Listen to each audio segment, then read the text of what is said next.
Bien, jóvenes, ¿qué tal? ¿Cómo están? Buen día a todos.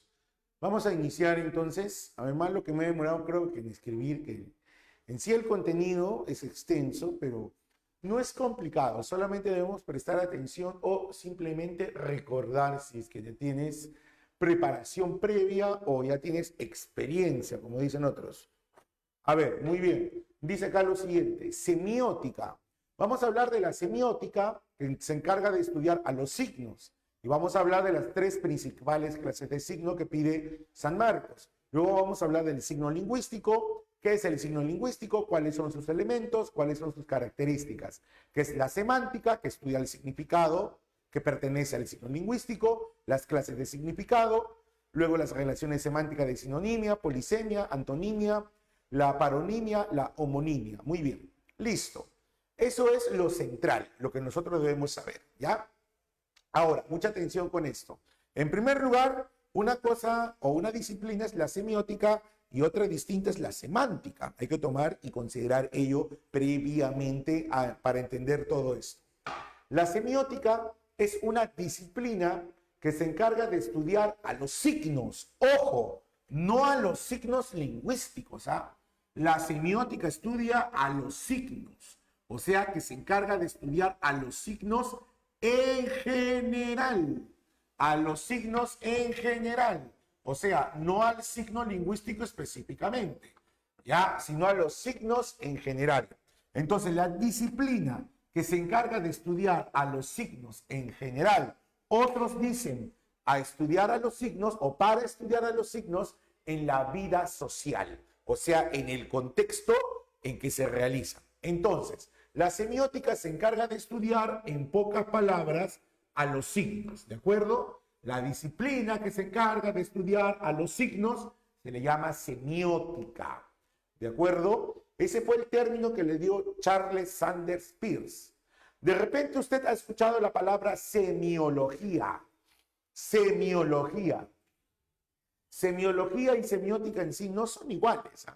La semiología fue lo que Ferdinand de Saussure, el padre de la lingüística, Ferdinand de Saussure, le llamó semiología al estudio, ¿no es cierto?, principalmente del signo llamado lingüístico, ¿no? Él empezó a llamarle semiología. Pero después, posteriormente a ello, ¿no?, se le prefirió llamar el estudio lingüístico o lingüística, ¿no? De ahí que Saussure sea precisamente reconocido como el padre de la lingüística, ¿no? Ferdinand de Saussure.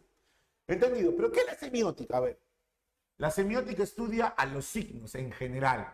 Entonces la idea es saber qué cosa es un signo, ¿sí o no? Claro, pues, si la semiótica estudia los signos, entonces, ¿qué es un signo? Vamos a decir que un signo es aquel ente. Cuando utilizamos la palabra ente, es aquel ente, vamos a hablar de un ser de manera general. Cuando yo digo un ente o ser de manera general, estoy hablando de objetos, de animales, de personas, de cosas, de ideas. O sea, que tengan una existencia tanto física como una existencia material, así como los sustantivos concretos y abstractos vendrían a ser entes. ¿De acuerdo? Entonces, el signo es aquel ente que refiere a otro. O sea, yo menciono un ente, pero ese ente me lleva a evocar o a llamar, como quien dice, a otro. Y así sucesivamente. Entonces, por ejemplo, miren, si yo digo la palabra mota, mota es un signo que me lleva a pensar en qué. Mota a tiza, tiza a escritura. Ah, escritura, ¿no es cierto?, a letras. Y así, entonces un signo es aquel que es capaz de aludir o evocar, ¿no es cierto?, o llamar a mencionar a otro. Entonces tenemos, por ejemplo, letra. Letra es un signo en cuanto refiere a otro que es escritura. Y escritura es un signo en cuanto refiere a cuaderno. Y cuaderno es un signo en cuanto refiere a lectura. Y así sucesivamente. ¿Comprendido? Eso es un signo. Entonces, podríamos decir entonces que estamos rodeados de signos. De ahí que algunos digan que la semiótica se encarga de estudiar a los signos en el ámbito o contexto social o simplemente de manera general. ¿Hasta ahí todo claro? ¿Estamos de acuerdo? ¿Todo bien, muchachos? ¿Sí? Sí, profe. Sí, profe. Muy bien. Sí, profesor. Ahora vamos a hablar sobre las clases de signo. San Marcos principalmente nos pide 3 signos: los íconos, los indicios, ¿ya? O índice le llaman otros, y los símbolos. Entonces, hay 3 clases de signo. Cuando hablamos nosotros de íconos, los íconos son aquellos signos que refieren o aluden a una realidad que existió, que existe o que existirá. ¿Entendido? Entonces, los signos representan una realidad. Los signos llamados íconos. Por ejemplo, dice acá, una fotografía. Si usted ve una fotografía, cuando usted ve una publicidad del grupo Ciencias, ¿no es cierto? Y sale ahí el curso de álgebra, y sale la fotografía del maestro Enrique Núñez del Arco. Entonces usted identifica, ¿no es cierto?, al maestro y dice, ah, Enrique Núñez, álgebra, dice, ¿no? O la fotografía del profesor Pablo Grande, y usted dice, ah, el profesor Pablo, física. O no, dice usted, ya, listo, ¿no? ¿Sí o no? Listo, entonces usted reconoce, ¿no es cierto? Usted reconoce, ¿no es cierto?, alude, representa a una realidad que existió. Un monumento, el monumento del libertador don José de San Martín, ¿no es cierto? La fotografía, el cuadro, la pintura de un abuelo, que existe, tu foto, tú existes. La foto de perfil de tu Facebook, porque así se dice, ¿no? Es un ícono, ¿no? Y lo que existirá, la ecografía de un bebé, aún no, profe, pero sí existe, claro, pero aún no está con nosotros. Ah, claro, pues, entonces, o sea, presencialmente, ¿no? O sea, está dentro de su madre, ya. Una maqueta, que es una maqueta que representa una edificación, ¿no?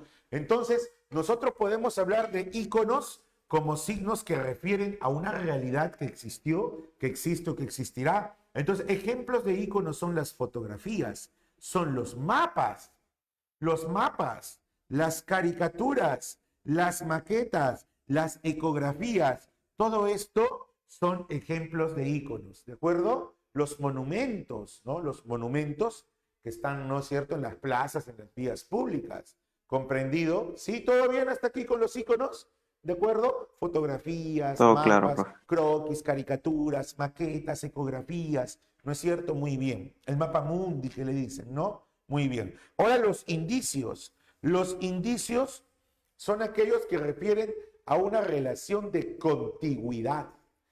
Contiguidad significa proximidad, o contiguidad significa lo que va a suceder, lo que es sucesivo, o sea, lo que es consecuencia del otro. Por eso, a los indicios se les dice que son una relación de contigüidad o una relación de causalidad, causa-efecto. Ah, porque es contiguo, es lo que le sigue, es la consecuencia de que pase esto. A eso se le llama indicio. Por ejemplo, si usted ve humo a lo lejos y empiezan a sonar sirenas de los bomberos, ío, ¿no? Entonces, ¿usted qué dice? Usted ve humo y escucha las sirenas. Entonces, ¿qué cosa podría decir usted? Que hay un incendio. ¿Cuál es la relación de contigüidad o de causalidad? Si hay humo y fuego, sería un incendio, ¿no es cierto? Sirenas de los bomberos. ¿Qué sucede si la persona tiene fiebre y esta es alta? Quiere decir, ¿cuál es lo contiguo? ¿Cuál es la causa lógica? Quiere decir que hay una infección en una parte del cuerpo, una infección a la garganta, una infección, ¿no es cierto?, al estómago o a diferentes órganos. Entonces la fiebre es indicio de una infección. Luego, ¿qué pasaría si usted, por ejemplo, ve al cielo y encuentra nubarrones, esas nubes grandes, ¿no?, como cúmulos, ¿no?, y de color oscuro? Entonces, ¿usted qué dice? Viene la lluvia, viene la tormenta. Entonces, cuando decimos nubarrones, tormenta, eso viene a ser, ¿qué cosa? Un indicio. ¿Estamos de acuerdo? Entonces, los indicios son relaciones de causalidad, causa-efecto, o relaciones de contigüidad. En otros libros usted va a encontrar que también son, por lo general, de carácter natural, o sea, son señales de fenómenos naturales, va a encontrar en los libros. ¿no es cierto? Aunque un incendio podría ser provocado, ¿no? Aunque hay incendios naturales, la fiebre, los nubarrones. O por ejemplo, cuando usted va a la playa, ve una banderita roja, ya, pero la banderita roja no. Vamos a lo siguiente. Si usted ve que el mar está retirado, a ver, si el mar está retirado, entonces, ¿qué es lo contiguo? ¿Qué cosa quiere decir que está pasando? Si el mar está retirado, ¿qué cosa quiere Tsunami. decir? Que luego habrá qué cosa, tsunami, maremoto, Tsunami. o, para mejoría de todos, solamente oleaje, que son altas olas, ¿de acuerdo? Muy bien, entonces esas relaciones de contigüidad o causalidad forman los llamados indicios, ¿de acuerdo? Clarísimo, creo, ¿no? Todo está acá resumido, ¿ya? O sea, acá ya está todo listo, resumido, ¿sí? Usted escucha, ve la grabación de la clase porque las envían y usted va a reforzar más, ¿de acuerdo? Ahora vamos con los símbolos y terminamos con lo que es semiótica, ¿ya? Y pasamos a signo lingüístico. Miren, ¿qué son los símbolos? Los símbolos también son signos, pero son signos, ¿qué cosa dice acá? Son signos de carácter convencional. ¿Qué cosa significa que sean de carácter convencional o aluden a una convención? Quiere decir que son establecidos, ¿no es cierto? O que son comunes para los miembros de una comunidad. Influye el aspecto cultural, ¿de acuerdo? Influye bastante el aspecto cultural, cómo es considerado por los miembros de la comunidad. Por ejemplo, símbolos son todos los que sean convencionales. Los números que utilizamos nosotros, los números arábigos que les dicen, o los numerales en sí, ¿no? Bueno, ya, los números se dice que son símbolos. ¿Por qué? Porque son convencionales. Es más, tienen un carácter universal, ¿no es cierto? Tienen un carácter universal. 1.000.000 se escribe 1 y después de él 6 ceros. Y ese 1.000.000 es el mismo símbolo para todo el mundo. Entonces es de carácter universal incluso. Es un símbolo general. Las letras también son símbolos, pero las letras son símbolos y tienen significado, interpretación, siempre y cuando, ¿no es cierto?, seas parte de la comunidad, seas parte de la convención. Lo que alguien escribe en inglés, para alguien que no domina ni sabe esa lengua, no tendrá ningún entendimiento, no tendrá ningún valor. Entonces, los símbolos son de carácter convencional y dependen de lo cultural. Los números son universales, las letras dependiendo de la cultura. Ahora, hay otras simbologías como esta. Por ejemplo, cuando alguien dice la paloma blanca es símbolo de la paz, por supuesto, para esta cultura la paloma blanca simboliza la paz, ¿no es cierto? Pero para otros, de repente para otras culturas, mostrar una paloma blanca, ¿qué significa? Mostrar una paloma blanca significa comida, ¿no es cierto? ¿No? Rompiendo ese mito, ¿no? Hay un mito de que los peruanos comen palomas, ¿no? No sé si han escuchado, ¿no? Usted se va a Argentina, usted se va a Chile principalmente, se va a Ecuador o a otro lugar y dicen, ¿de dónde eres? Yo soy de Perú. Y te dicen, ¿tú comes palomas? Y es falso, ¿no? Eso es mentira. Lo que pasa es que eso viene por una cuestión cultural o una cuestión histórica también. Durante la Guerra del Pacífico, que fue una contienda contra Chile, como ustedes saben, los chilenos, ¿no es cierto?, no solamente avanzaron la parte que correspondía a Bolivia, Antofagasta, no solamente avanzaron por Iquique, Tacna, etcétera, ¿no? Sino que los chilenos, como ustedes saben, llegaron hasta Lima, llegaron por la avenida Bancay, donde está el actual Congreso, donde está la Biblioteca Nacional, quemaron libros, robaron, saquearon, llegaron al famoso Parque de la Reserva, que está en el cercado de Lima, y se le llama Parque de la Reserva porque ahí estaban todos los colegiales, los miembros del colegio Nuestra Señora de Guadalupe, muchos de ellos, y muchos colegiales de aledaños y muchos jóvenes que formaban la Reserva Nacional. ¿Qué era la Reserva? Eran adolescentes y jóvenes que prácticamente eran obligados a participar de la lucha. El Parque de la Reserva. La Reserva es como quien dice los suplentes de los soldados, algo así. Entonces, ahí en el Parque de la Reserva siempre ha habido muchas palomas. Entonces, ante el hambre y la necesidad que padecía el ejército peruano, tenían que cazarlas y comerlas. De ahí que le digan a los peruanos come palomas, pero no quiere decir que sea un hecho generalizado o que todos comamos palomas. ¿Qué les parece? Ahí vienes. ¿Ves? Ahí viene ese término. No, muy bien. Entonces, por ejemplo, la cruz, usted le enseña la cruz a alguien que es cristiano, entonces la cruz es símbolo de redención, de resurrección, de Cristo, etc. Pero si usted le enseña la cruz a personas de otras costumbres, dirán que la cruz pues es maldición, es lo peor, ¿no? Entonces, todo depende también del carácter cultural. Muy bien. Listo, entendido por aquí lo que entonces es la semiótica. La semiótica estudia los signos en general. El signo hace referencia a otro y así sucesivamente. Los íconos refieren a una realidad. Los indicios, una causalidad o contigüidad. Y los símbolos son convencionales. Listo. Ahora vamos a pasar a hablar de quién. ¿Del signo qué? Del signo lingüístico. ¿De acuerdo? Vamos a hablar ahora sobre el signo lingüístico. El signo lingüístico, estimados jóvenes, es convencional. El signo lingüístico es convencional, o sea que funciona para los miembros de una determinada comunidad lingüística. Ahora, si yo digo que el signo lingüístico es convencional y yo quisiera ubicar al signo lingüístico dentro de los signos de la semiótica, ¿qué clase de signo sería el signo lingüístico? ¿Qué clase de signo sería? Sería un símbolo, ¿no es cierto? Símbolo. Claro, sería un símbolo, ¿no? Sería un símbolo, ¿de acuerdo? Sería un símbolo por su carácter convencional. Ahora, ¿el signo lingüístico qué cosa es? El signo lingüístico es abstracto. Atención con esto. ¿Qué es el signo lingüístico? El signo lingüístico es abstracto. ¿Qué cosa quiere decir que sea abstracto? Quiere decir que es mental, que forma parte de la estructura mental. Y si el signo lingüístico es abstracto o mental, quiere decir que forma parte de la lengua, porque la lengua es mental. ¿Recuerdas? La lengua es mental y el habla es psicofísica. Entonces, vamos. El signo lingüístico es convencional. Si lo llevo a la semiótica sería un símbolo.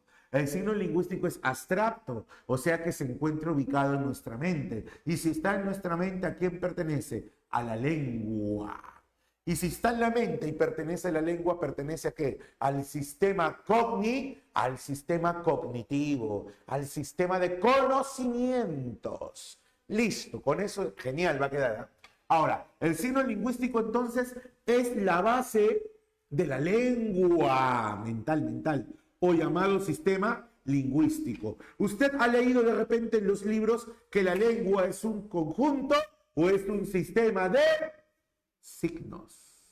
¿De qué signos? Lingüísticos. ¿Por qué? Porque están en la mente, porque son convencionales, forman parte de la comunidad. Listo. ¿Se está entendiendo hasta ahí, chicos? ¿Estamos recordando todo? ¿Todo bien? ¿Sí? Sí, maestro. Sí, profesor. Sí.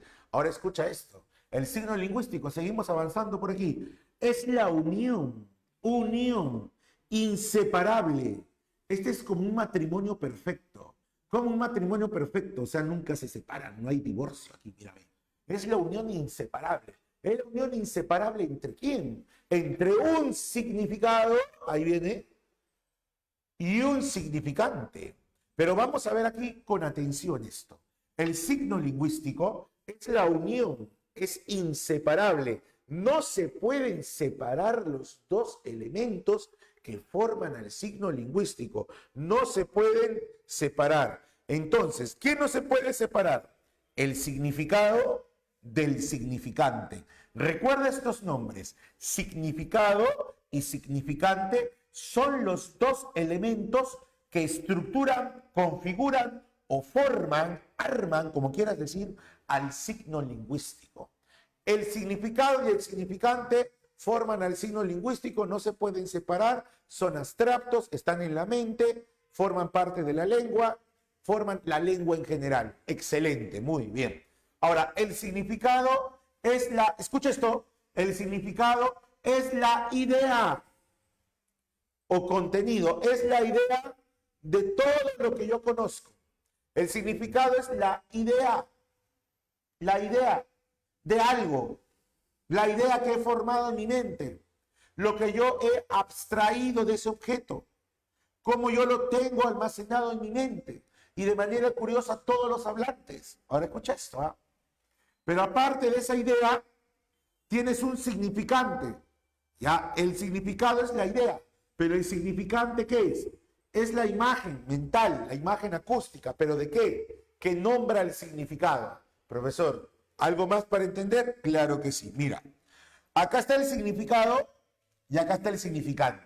En la mayoría de libros que usted va a encontrar, el significado hay un arbolito y debajo el significante son los fonemas donde se escribe, o sea, la escritura fonológica, fonemas, ¿no? De árbol. ¿Y sabes por qué siempre en los libros aparece un árbol? ¿Sabes por qué aparece un árbol? Porque es el ejemplo del libro titulado Curso de Lingüística General. O sea, Ferdinand de Saussure explicó el signo lingüístico con un árbol, graficó un árbol y entonces por eso en la mayoría de libros, en honor a la mención que realizó Saussure, aparece el arbolito, pues, ¿no? Ah, ya. Pero yo he colocado aquí en aquel, yo he colocado a mi mascota favorita, ¿no? A mi gatito. Bueno, yo no tengo un gato, en verdad, tengo 4.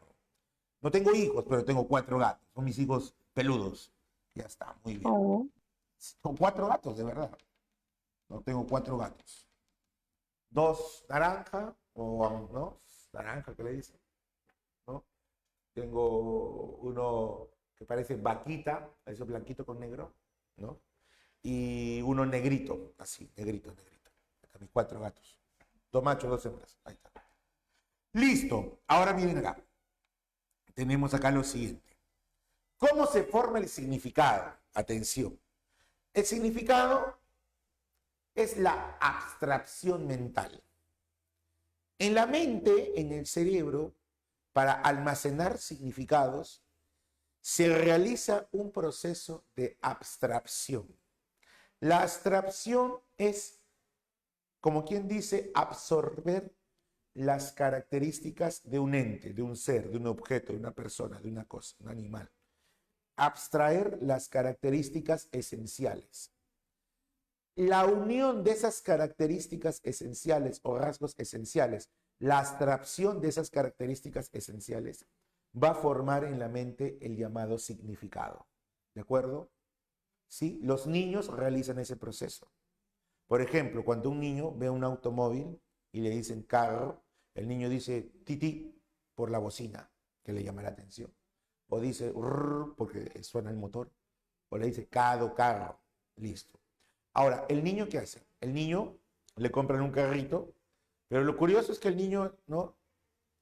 ¿Qué hace? Ve, por ejemplo, una caja como esta, ve una caja, le coloca unas ruedas, unas chapitas por acá a los lados y lo empuja. O le coloca una pita, una soga y lo jala. Y dice, mi carro. Porque él ha creado, no le han comprado, él ha creado, él ha abstraído. ¿Qué ha hecho el niño? La forma, miren la forma. Ahora, se parece a un carro Tesla más que nada, ¿no? Porque son de esta forma, ¿no? ¿No? Netamente, ¿no? Ahora, y le pone chapitas. ¿Qué ha hecho el niño? Ha abstraído los rasgos o características esenciales del automóvil y lo jala porque sabe que tiene movimiento, etc. O sea, de manera implícita, el niño lo que ha hecho es un proceso de abstracción. Ese proceso de abstracción es mental. Ese proceso de abstracción es mental. Entonces, si digo gato, yo abstraigo. El gato es así, más animal. Pero si yo digo animal, digan ustedes, ¿me permite llegar a una sola idea?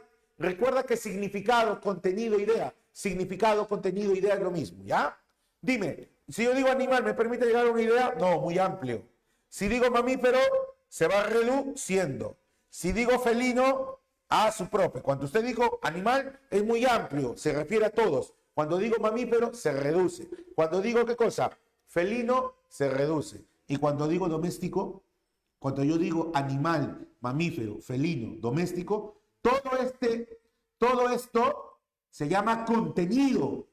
Todo esto se llama contenido. Este contenido me permite formar una sola idea o un solo significado. Listo, y aparece ahí la imagen. ¿No? Listo. Pero yo ya sé que esto es ¿qué? Animal, mamífero, felino, doméstico. ¿Tu cerebro qué te dice? Que estoy frente a ¿qué? Frente a un gato. Ah, gato. Entonces no es cierto que la otra parte, el significado es esto. El significado es la idea o contenido que hemos formado a través de estos rasgos. ¿Saben cómo se llaman estos rasgos? Sí sabes. Estos rasgos se llaman semas. ¿Cómo se llaman esos rasgos? Semas. Son los semas. Ahora escucha bien. No es cierto que esta imagen del contenido, esta idea que se forma, conlleva de inmediato al nombre convencional que se le ha determinado, sí, gato. Pero como está en la mente, ¿cómo aparece gato en la mente? O sea, ¿cómo aparece el término? ¿A través de qué? De fonemas. ¿Y los fonemas qué son? Sonidos mentales. ¿Y los sonidos mentales qué forman? Una imagen acústica. Y ese es el famoso signo lingüístico. Dime, ¿entendiste qué es el signo lingüístico ahora sí? ¿Por fin? ¿Sí? ¿Todo bien? Sí, profesor. Sí, Todo claro, profesor. profe. Todo claro. Y no es cierto que significado y significante se necesitan. No puede haber significado sin significante, ni puede haber significante sin significado. Si tú inventas una palabra, esa palabra estará en tu mente, no en la mente de todos. Claro, por lo tanto no es convencional y por lo tanto no sería un signo lingüístico y por lo tanto no formaría parte de la lengua. ¿Qué te parece? Muy bien. Entonces, acá dice justamente ambos elementos son interdependientes. Muy bien. Una vez que hemos comprendido esto, pasamos a las características. ¿Cuáles son las características que presenta el signo lingüístico? El signo lingüístico es biplánico. ¿Qué cosa quiere decir que sea bi? Dos, plánico, plano. O sea que tiene dos planos o dos partes. El primer plano se va a llamar justamente plano del contenido. Plano del contenido. Y el plano del contenido, ¿a quién equivale? Al significado. Todo es mental, no te olvides.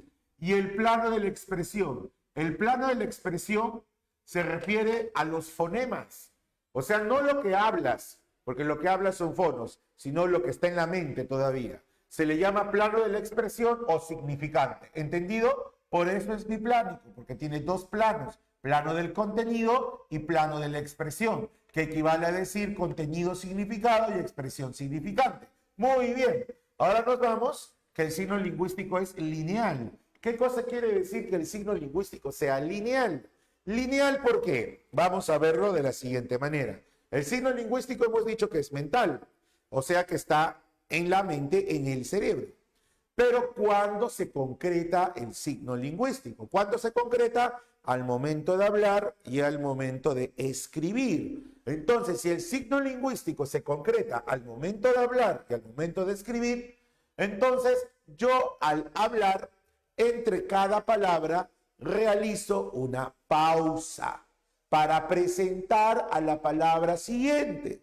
En la escritura dejo un espacio en blanco que representa a la pausa del habla. Y esos espacios en blanco delimitan a una palabra con la otra, lo cual quiere decir que eso evidencia que en el cerebro tenemos los signos lingüísticos de manera sucesiva, uno tras otro, con orden, con pausas.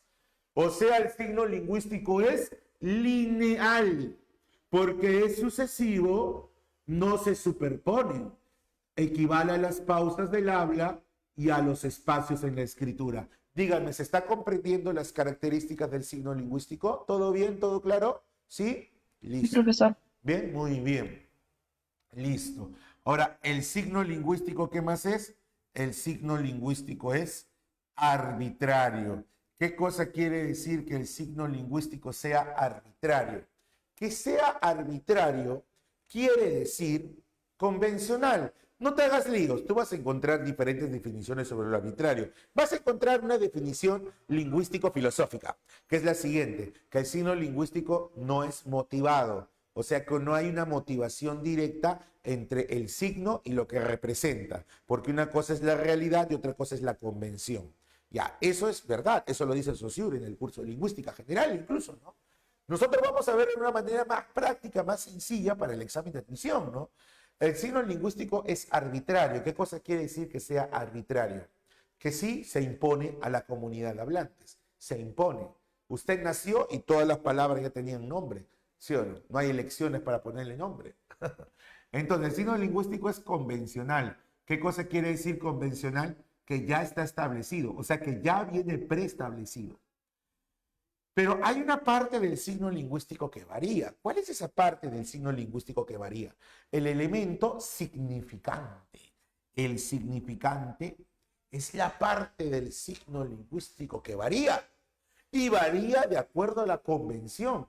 Yo digo mujer en castellano. Mujer, que es humano, ¿no? De género femenino, ¿no es cierto? Principalmente, ¿no? Mujer, ya está. Pero eso es universal, digamos. Mujer es universal, como significado, como estructura de semas.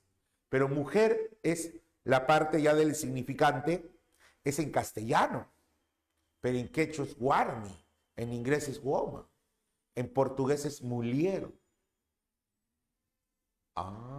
Entonces, ¿qué sucede? Que hay una parte del signo lingüístico que varía de acuerdo a la convención. ¿Y cuál es esa parte? El significante. ¿Y eso qué cosa indica? Que existan muchas lenguas, el plurilingüismo. Hubo hace mucho tiempo una pregunta en San Marcos que decía así, más o menos. ¿Cuál es la característica del signo lingüístico que permite sustentar o explicar el multilingüismo o variedad de lenguas en el mundo? ¿Cómo se llama esa característica? Lo arbitrario. Lo arbitrario. ¿Entendido? Muy bien. Listo. Acá está, plurilingüismo.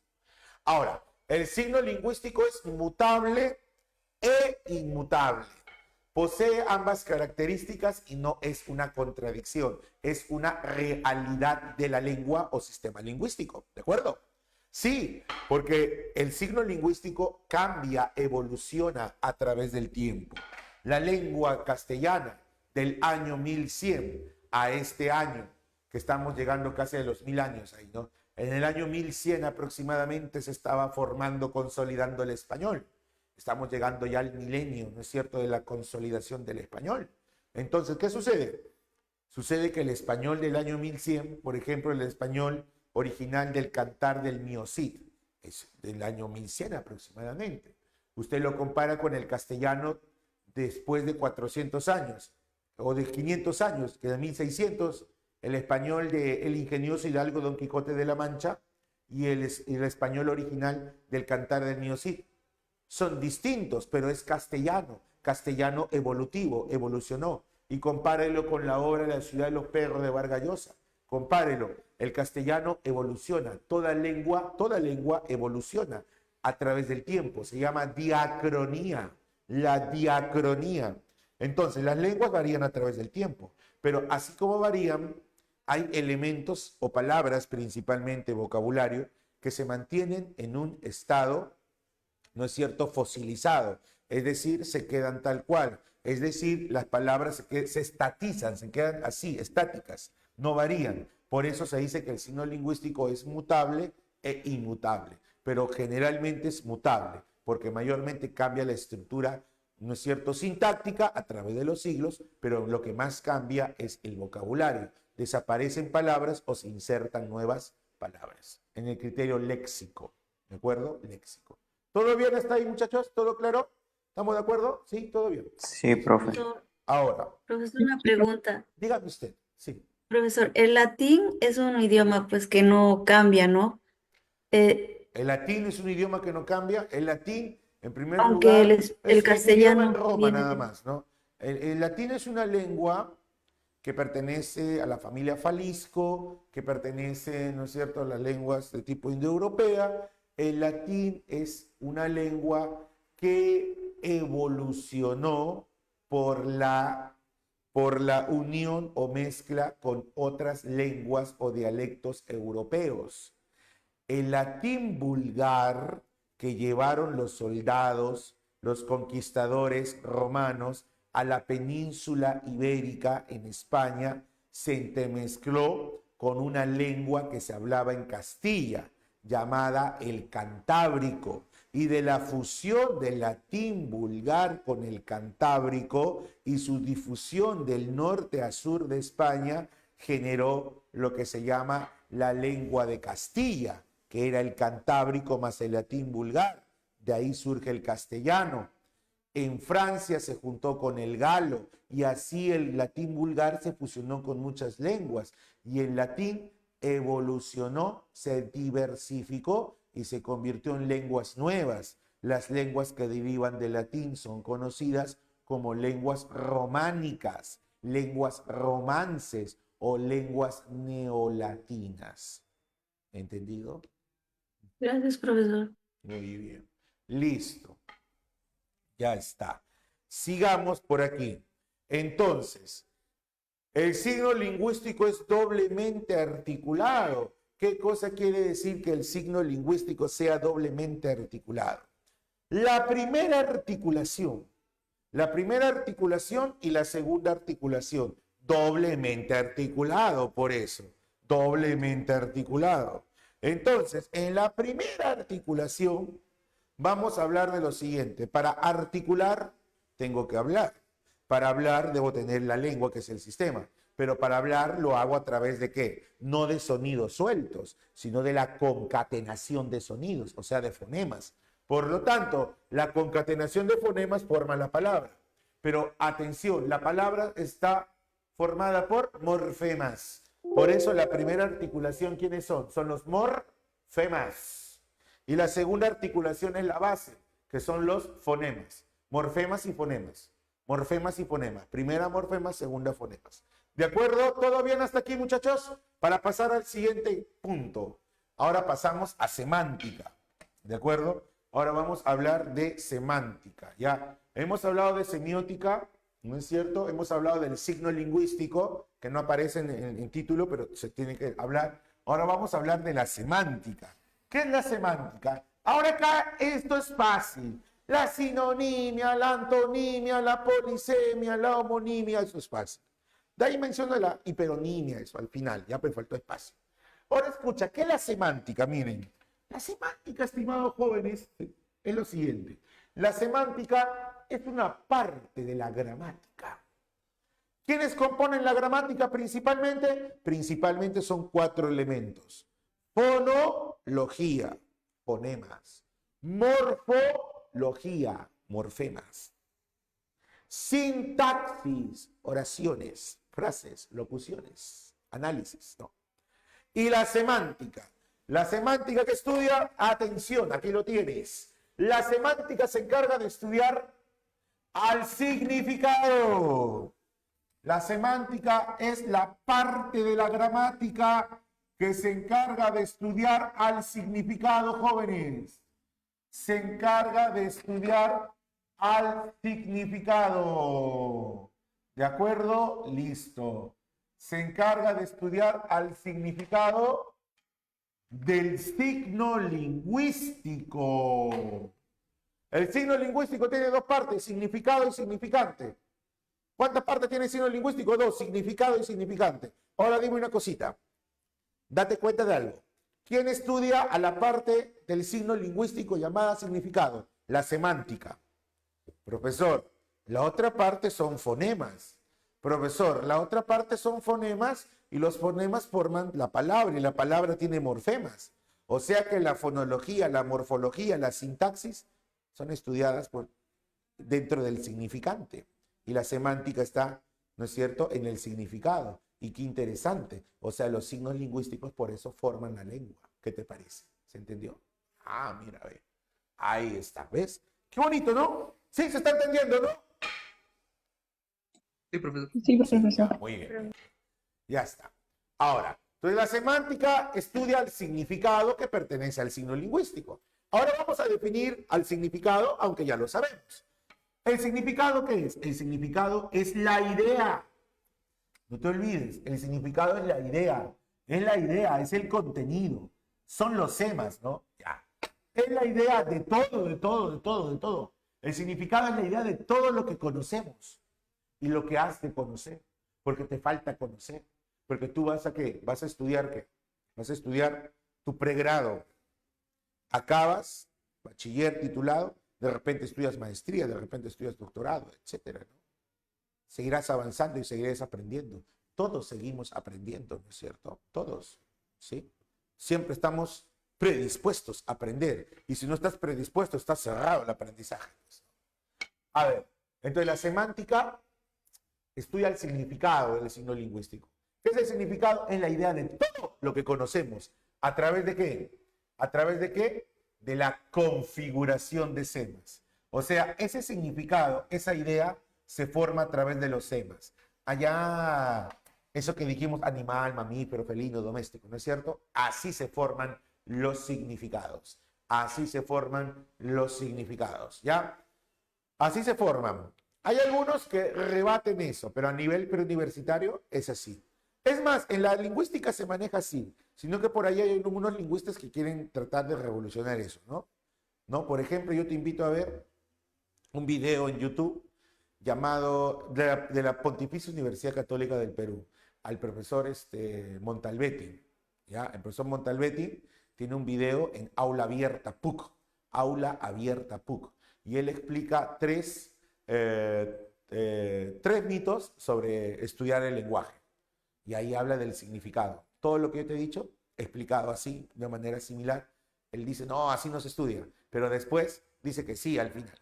Es todo un rollo, ¿no? Entonces, hay videos muy instructivos, ¿no? Muy instructivos sobre lo que es gramática, sobre lo que es lingüística, ¿no? Muy bien. Y siempre, muchachos, es cuestión de seguir aprendiendo, ¿no? Siempre es cuestión de seguir aprendiendo, ¿no? De formarte, ¿ya? Muy bien. Ahora mira, qué interesante.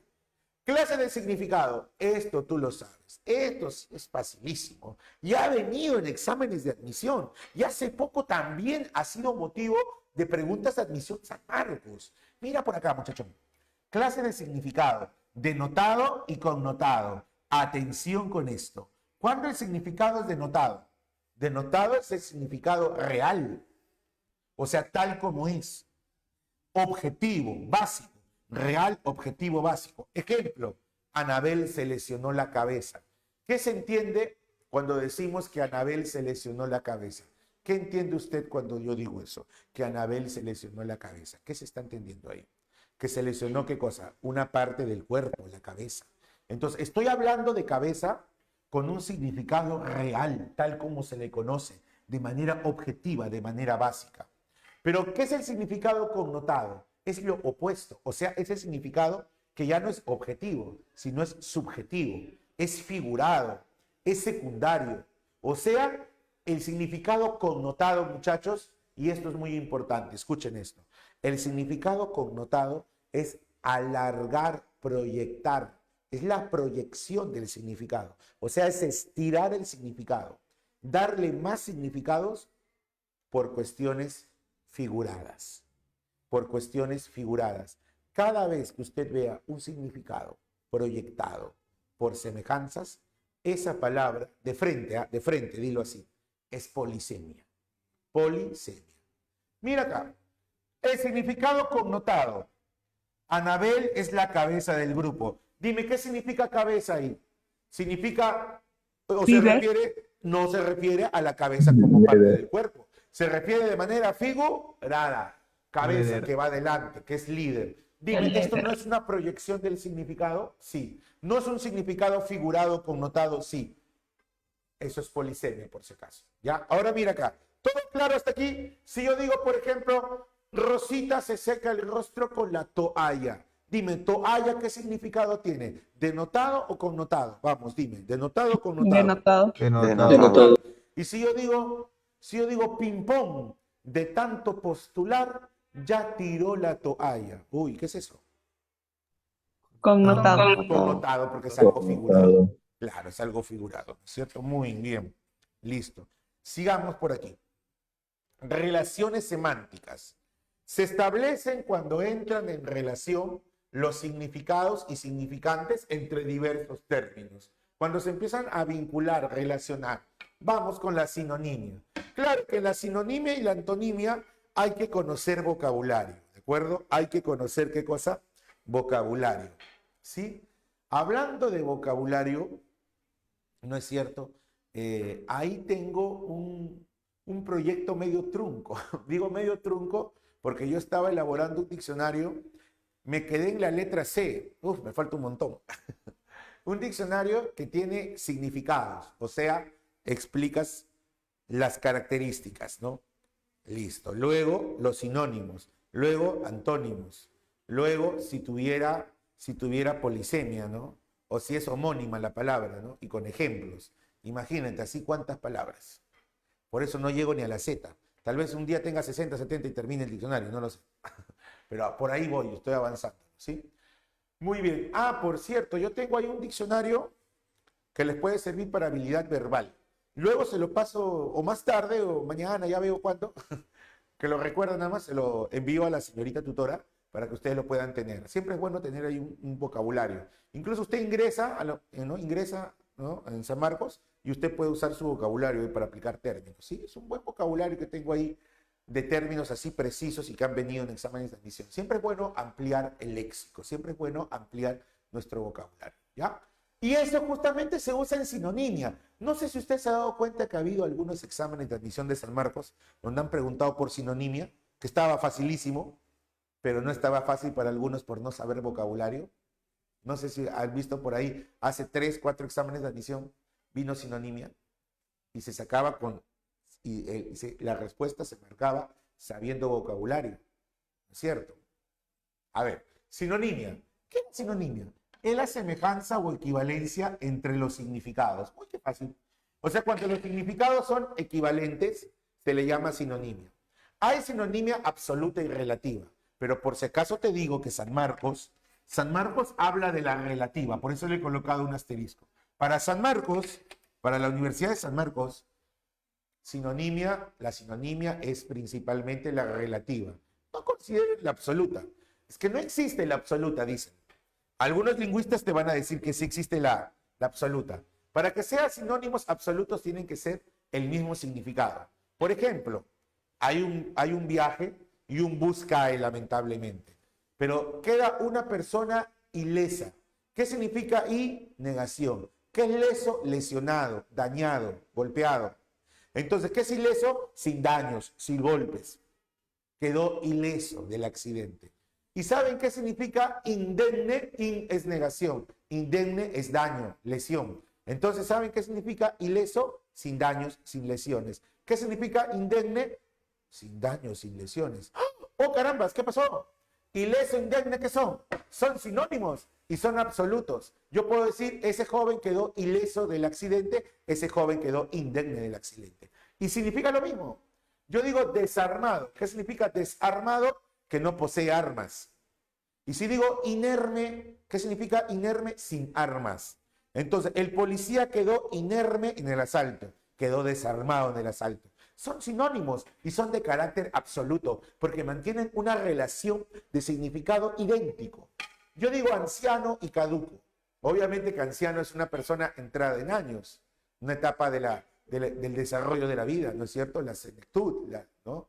Al ser anciano. ¿Y caduco qué es? Que tiene años, muchos años, pero que ya venció, que ya no tiene un uso, que ya no se puede usar. Entonces, no es lo mismo que anciano, pero se podría utilizar en algunos casos, ¿no? Romper y quebrar son sinónimos relativos. Yo puedo decir que el banco quebró, pero no puedo decir que el banco rompió como entidad financiera. Pero se puede utilizar como sinónimos en otros casos, ¿no? Entonces, son sinónimos de tipo relativo. Los que no necesariamente significan lo mismo, solamente son equivalentes. ¿Entendido? Bien, pero está fácil. Y para buscar más ejemplos, ¿qué hay que saber? Vocabulario. Ya. La polisemia. Ya habíamos explicado la polisemia, así que la polisemia está fácil. Ya jamás te vas a equivocar polisemia con homonimia, pues. ¿Qué es la polisemia? Es cuando un término adquiere, ¿qué dice acá? Varios significados. Por asuntos de semejanza o uso connotado. No te olvides que generalmente será por el uso connotado o figurado.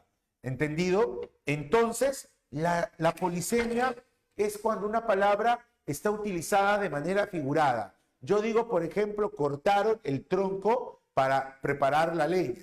El abuelo es el tronco de la familia. A José le duele, ¿no es cierto?, la parte del tronco. Dígame, tronco ahí tiene 3 significados. Tronco no es cierto que se ha extendido, no es cierto que tronco se ha utilizado por semejanza, por rasgos comunes y se está usando de manera figurada. Sí, entonces tronco es una palabra ¿de qué tipo? Polisémica. Cabeza, como líder. Cabeza como inteligencia. ¿Qué cabeza? ¿Cómo resuelves? Ah, inteligencia. Eres la cabeza del equipo, el líder. Ah, entonces, ¿qué pasó? Ahí se está usando de manera figurada. Entonces, las palabras que puedan utilizarse o extender su significado por cuestiones de semejanza o hechos figurados, connotados, se le llama polisémicas. Tienes cabeza, la palabra mano, la palabra corazón, la palabra tronco, que son partes del cuerpo. Animales como lobo, como perro, zorro, víbora. Utensilios u objetos como pico, falda, abanico, etcétera. Son palabras polisémicas. Profesor, abanico, ¿por qué?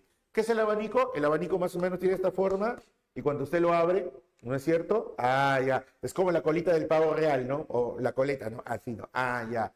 Entonces yo digo, San Marcos te ofrece, ¿qué cosa? ¿Un qué? Un abanico de carreras. Ah, un abanico. Ah, ya. Es forma figurada. ¿Comprendida la polisemia? ¿Todo claro con la polisemia, la sinonimia? ¿Sí? ¿Listo? ¿Todo bien? Sí, Ya profesor. está. Ahora avancemos. ¿Ya ven qué fácil es? Acá está copiado todo de manera precisa para que usted repase, ¿ya? Ahora vamos por aquí.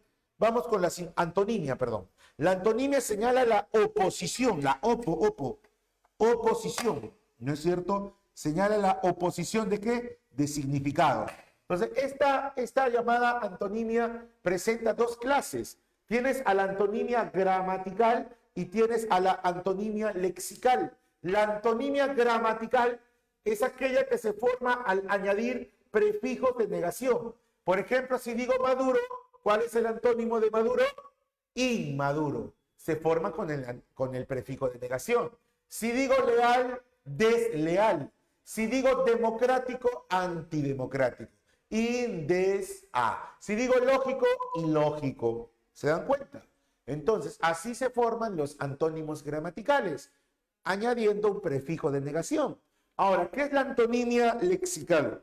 La antonimia lexical, atención con esto, la antonimia de tipo lexical se refiere, atención, a tres tipos: la gradual o propia, la complementaria y la recíproca. Un método práctico para entender la antonimia gradual o propia es que las palabras antónimas se forman por la existencia de uno o más términos medios entre ellas. ¿Qué son términos medios? Otras palabras que existen entre ellas. Por ejemplo, si digo niño, el antónimo de niño es anciano. Pero digan ustedes, entre niño y anciano, ¿no quedan palabras intermedias? Por ejemplo, yo podría decir, ¿qué cosa? Yo podría decir niño, adolescente, joven, maduro, y ahí recién viene anciano. O sea, deja varias palabras intermedias. Palabra o palabras intermedias. Yo digo mañana. Antónimo de la mañana, la noche. Pero acá viene una cosita muy curiosa. Yo digo mañana, noche. Pero no es cierto que entre ellos dos hay una palabra intermedia. ¿Cuál es? Tarde. ¿Entendida entonces lo que viene a ser la antonimia gradual o propia? Entre los antónimos, entre ellos, media, hay palabra intermedia, una o más.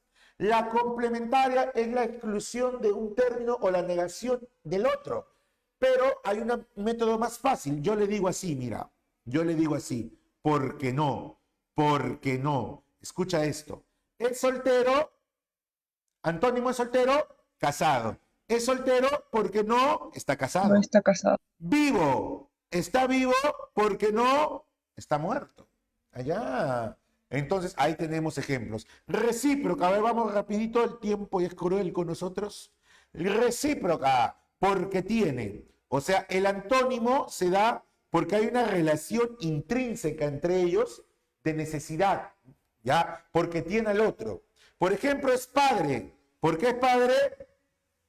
Antónimo de padre, hijo. Y es padre porque tiene hijo. Médico, antónimo, el paciente. Y es médico, ¿por qué? Porque tiene paciente. Maestro, antónimo, discípulo. Y es maestro, ¿por qué? Porque tiene el discípulo. No te olvides, la antonimia gramatical se forma con prefijo de negación. La antonimia lexical son tres. La gradual o propia, palabra intermedia. La complementaria, porque no. Y la recíproca, porque tiene. Y con esos métodos que te he explicado, todo es fácil. La polisemia, por sentido connotado. La sinonimia, términos equivalentes. ¿Ya ves? Solo acá en Grupo Ciencias aprendes así, ¿no es cierto? ¿Entendido? Listo, muy bien. Listo, listo, listo, ¿no? Ahora vamos con la paronimia. ¿Todo claro, muchachos? ¿Todo bien? ¿Todo bien? Sí, sí. Listo. Ahora la paronimia. Mira, la paronimia jamás fue tan fácil. Mira. ¿Recuerdas los pares mínimos que estudiamos en fonología? ¿Recuerdas los pares mínimos? ¿Sí? ¿Recuerdas? Cuando se diferenciaba solamente por un fonema, que podía ser una consonante o una vocal. ¿Sí? Ah, sí. Pala. Sí, dígame. Que sí. Que sí recuerdan. Sí, Ah, ya, que sí sí, recuerdan. profesor. Ah, Sí, profesor, continúe. ya. Cuando tú decías, por ejemplo, musa y masa, por la U y por la E, pala y bala, la P y la B, ¿saben qué? La paronimia es lo mismo, solo a nivel escrito. Miren por acá. Exotérico es con S y la palabra exotérico es con X. Estos son parónimos. Se diferencian por una letra, por una consonante. Mira, mala y mula se diferencian por una vocal, la A y la U. Eso es paronimia. ¡Qué fácil, profesor! O sea, si se diferencia por una consonante o una vocal, eso es paronimia, sí. Y también por el acento. Sábana con tilde y sabana. Porque el acento es un fonema, ¿recuerdas? Y así puede haber varios casos. Muy bien. Y para acabar, y anotamos ahí unos datitos así rápido, para acabar tenemos la homonimia. ¿Qué es la homonimia? La homonimia es cuando no hay significado en común. No hay significado en común. No hay significado en común. Son los homófonos y son los homógrafos. Son los homófonos y son los homógrafos. ¿Cómo es esto, profesor? O sea, aquí las palabras no tienen nada en común. O sea, de significado estamos hablando. El director, escucha esto, el director de la banda colocó la banda a la reina. A ver, date cuenta de algo. El director de la banda de música, le colocó la banda, la cinta que cruza el pecho, ¿no es cierto? La cintura, ¿no? ¿A quién? A la reina.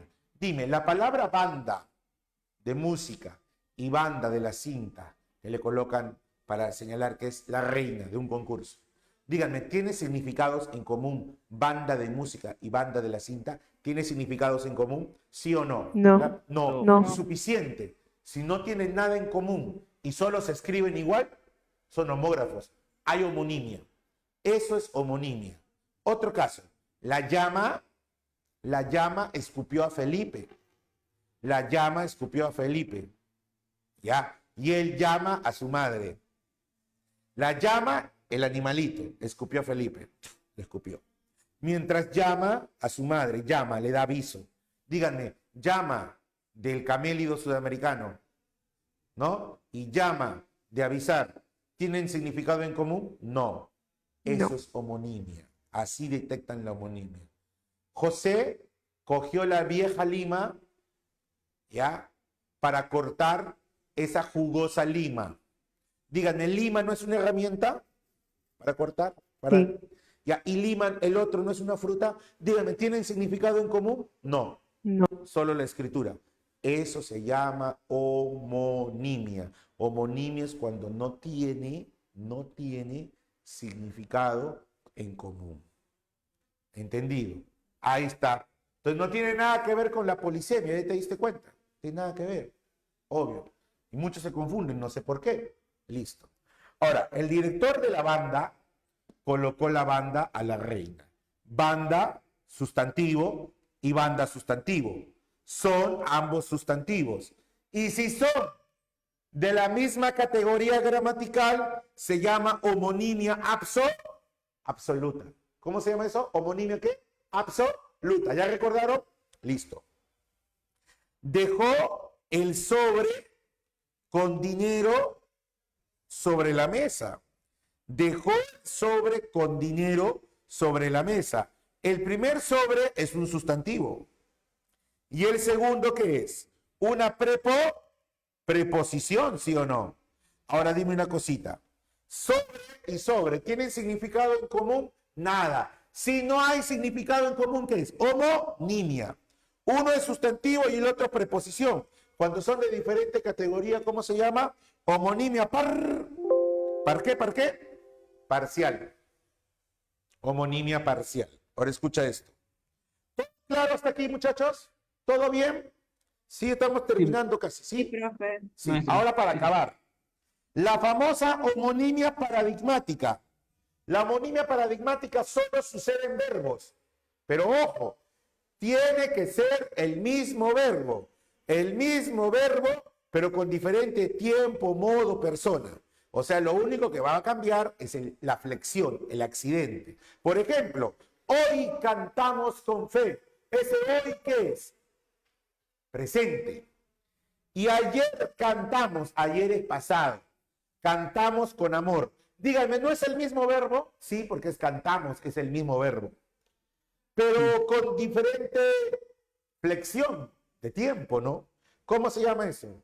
Homonimia ¿qué? Paradigmática. A ver, mismo verbo. Yo digo esto. Yo contaba mi dinero de 1000 en 1000. ¿Ya? Y ella contaba su dinero de 2000 en 2000. Díganme, ¿el verbo contaba es el mismo? Sí. Yo contaba mi dinero de contabilizar. Y ella contaba, contabilizar su dinero también. Entonces, pero el primero dice yo contaba y dice ella contaba. El verbo es el mismo, pero uno está en primera persona y el otro está en tercera persona. ¿Eso es homonimia paradigmática? Sí. Porque es el mismo verbo, pero con diferente persona. Puede ser diferente persona, tiempo, modo. ¿Se entendió ahora sí? ¿Más claro? ¿De acuerdo? ¿Sí? Sí, maestro. Sí, ya. Ahora, quiero que me digan qué es esto. No se vayan a equivocar. Ella fue el amor de mi vida. Ella fue el amor de mi vida, pero se fue con otro. ¿Es homonimia paradigmática o no? Ella fue el amor de mi vida, pero se fue con otro. ¿Es homonimia paradigmática? ¿Qué dices? No, ¿No es No, parcial? No es de no, serio no, todavía. no es no es. homonimia. No, pero sí hay homonimia. Ella fue el amor de mi vida, es del verbo ser, ser. Y se fue con otro es de ir. O Sí. sea, sí hay homonimia porque no hay significado común, pero es absoluta. ¿Por qué es absoluta? Parcial no, es absoluta. ¿Por qué es absoluta? Porque los dos son Los dos verbos. son verbos. Ah, Misma pero categoría. si fueran el mismo verbo, ahí sería paradigmática. ¿Se entendió la diferencia? Eso quería que noten, ¿ya? Muy bien, excelente. Ahora acá voy a anotar unos datos más para terminar. Vamos a borrar esta primera parte, ¿sí? Yo puedo leer una fotito ahí.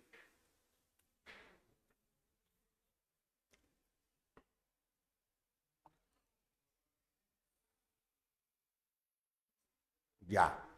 Bien, voy a borrar esta parte y vamos a copiar acá unos datos para culminar y esté todo completo, ¿sí? Pues acá está un súper resumen del tema de semiótica, semántica, signo lingüístico, relaciones semánticas, ¿ya? Listo, muy bien. Listo, listo, listo, listo, listo. Ya está, ahí lo dejamos. ¿Listo? Entonces, vamos a hablar acá de las llamadas relaciones de inclusión. Hay un grupito todavía de términos que nosotros le vamos a llamar las relaciones de inclusión. Así rapidito. Claro, los ejercicios los resolvemos por la tarde, no hay problema. ¿Ya? ¿Ya, muchachos? Quedamos así. ¿Les parece? Sí, normal, profe. ¿Sí? Sí, Sí, profe. Sí, Ya. pues normal, profe. Porque siempre resolvemos todo al final, ¿no? No sé cómo, pero lo hacemos. ¿No? Sí, sí. Ya, pues, listo. Ahora tenemos las relaciones de inclusión. En las relaciones de inclusión, jóvenes, vamos a hablar sobre lo siguiente. Vamos a hablar de la hiperonimia, hiponimia y cohiponimia, ¿no? Y vamos a hablar de la holonimia, melonimia y comeronimia, ¿no? Ya, rapidito nada más. Miren, vamos a hablar de la hiperonimia. Vamos a explicarlo de la siguiente manera. Hiperonimia, vamos a hablar de la hiponimia y vamos a hablar de la cohiponimia, ¿sí? Miren, esto es simple, no hay que complicarnos la vida. Miren, esto se asemeja a la teoría de conjuntos, ¿ya? Esto se asemeja a la teoría de conjuntos. Cuando yo estudié, hace tiempo, ¿no? Un curso llamado Lógica para Lingüistas, en la carrera de Lingüística, habíamos visto la hiperonimia, todo eso, ¿no? A nivel pre me dijeron que el género, que la especie, que no sé qué. Ya. Pero cuando yo lo vi en la universidad, en vez de verlo difícil, lo vi más fácil, ¿no? Cuando leí ese libro. La hiperonimia es el conjunto universal. ¿Ya? La hiponimia son los elementos que forman parte del conjunto universal. Y la cohiponimia es la agrupación mínima de dos elementos. Por eso se llama relación de inclusión, porque son incluyentes uno en otro y forman un universo. Entonces, yo digo, por ejemplo, fruta.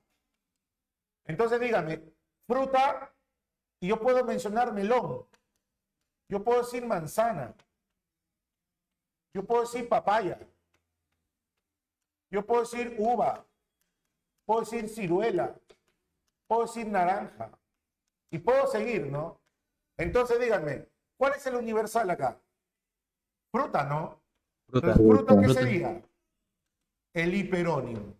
Dígame, melón, manzana, papaya, hasta el infinito, hasta lo que haya. ¿No es cierto que son los integrantes? ¿Qué serían estos? Hipónimos. Hipónimos. Y la agrupación mínima de dos, yo digo uva, mango. Ya pues, uva, mango, ¿qué sería? ¿Qué? Cohipónimo. Ya ves, Cohipónimo. y aprendiste de otra forma y más rápido esto. En vez de estar mareándote que si es género, especie, y que hay que comprobar la especie y no sé qué cosa. Listo. ¿Entendido? ¿Ya ven qué fácil es? Si digo vehículo, ¿qué sería? Hiperónimo. Si digo Hiperónimo. barco, tren, avioneta, helicóptero, patineta, bicicleta, motocicleta, automóvil, ¿qué sería? Hipónimos. Hipónimo. Y si digo bicicleta y automóvil, cohipónimos. ¿Ya ven qué pasa? Cohipónimo. Listo, así nada más. ¿Ya?